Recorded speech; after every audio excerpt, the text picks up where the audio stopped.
Goliath se sont retrouvés dans les vallées du Shephélah. Et il faut bien avouer qu'ils ont été émerveillés par cet endroit. C'était comme le paradis sur terre à portée de leurs doigts. Mais ils ne comprenaient pas que c'était l'enfer qui leur tendait les bras.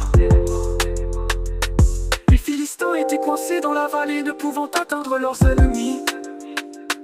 Les assiégés, eux, en demeurant en hauteur avec une victoire garantie. La situation pouvait rester figée à jamais ainsi, mais Tintin eut une idée de génie pour décider qui va gagner. Organisons un duel entre Goliath et n'importe quel abruti. Tintin claqua les fesses de son Goliath en lui disant: ça c'est mon champion. En plus ils ont envoyé un avorton, tu vas l'écraser comme un morpion. 30 secondes plus tard, Goliath s'écroulait sur son gros fion. Tintin ne put laisser échapper un bruit de déglutition.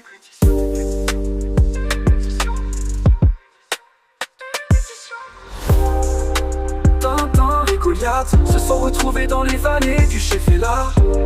Et il faut bien avouer qu'ils ont été émerveillés par cet endroit. C'était comme le paradis sur terre à portée de leurs doigts. Mais ils ne comprenaient pas que c'était l'enfer qui leur tendait les bras.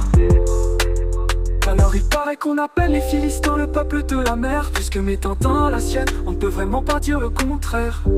Tintin a tout de suite appelé ses ennemis d'hier, ses frères, leur expliquant qu'il était là dans le cadre d'un échange scolaire. Tintin n'a vraiment honte de rien, il va et il vient, un petit peu comme la queue de son chien. Après il les a saoulés en leur expliquant qu'à la base il était réfugié climatique hawaïen.